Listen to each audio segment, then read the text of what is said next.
কক্সবাজারের গোল চত্বর যে মাঠটি রয়েছে অর্থাৎ মুক্তিযুদ্ধ মাঠে আজকে 11 দলীয় জোটের নির্বাচনী প্রচারণার যে সমাবেশ হয়েছে সেই মহাসমাবেশ আমরা ইতিমধ্যে লক্ষ্য করেছি যে ব্যাপক লোকগম ঘটেছে। এখানে লোকে একেবারে লোকারণ্য হয়ে গেছে। একটু পরেই আমিরে জামাত কক্সবাজারে এসে পৌঁছাবেন আমরা জানতে পেরেছি অল্প কিছুক্ষণের মধ্যে।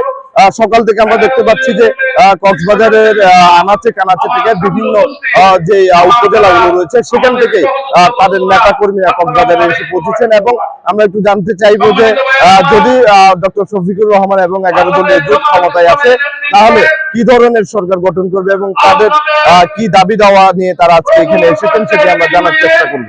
ডাক্তার শফিকুর রহমান আমাদের মাঝে উপস্থিত হবেন। তিনি প্রতিশ্রুতি দিয়ে আসছেন, বাংলাদেশের জন্য তিনি করতে চান। প্রথম যিনি যে প্রতিশ্রুতি দিয়েছিলেন সেটা হচ্ছে তিনি একটি মানবিক বাংলাদেশ গড়ে তুলবেন এবং দুর্নীতির বিরুদ্ধে তিনি ঐক্যবদ্ধ হয়ে যত ধরনের আন্দোলন করতে হয় তিনি করে যাবেন।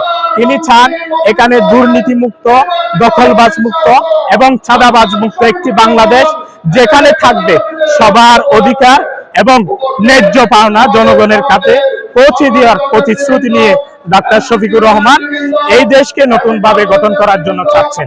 খুব বেশি আশাবাদী আমরা জয়যুক্ত হবো এবং আপনারা জানেন এনসিপির যে ৩০ দফা ইশতেহার দেওয়া জামাতের যে ইশতেহার ঘোষণা তারই আলোকে আমি বলতে চাই যে একটা সাম্য এবং ইনসাফের বাংলাদেশ আমরা আশা করতে যাচ্ছি এবং এই নতুন বাংলাদেশে আসলে পুরাতন ধারার যে সমস্যাগুলো আমরা দেখে আসছিলাম যে সমাধানের জন্য মৌখিকভাবে ভোটের প্রচারণা হিসেবে মানুষ বললো আসলে কখনোই সমাধান করা যায় না। এই সমস্যাগুলো সমাধান হবে বলে আমরা মনে করছি এবং আমরা কক্সবাজারবাসীর কাছে এটাই আশা করবো যে আগামী 12 তারিখ ভোট প্রদানের মাধ্যমে তারা যাতে যোগ্য প্রার্থীকে বেছে নেয় এবং কক্সবাজারের উন্নয়নের ক্ষেত্রে যারা ভূমিকা রাখতে পারবে বলে মনে হয় তাদেরকে বেছে নেয় সে আহ্বান।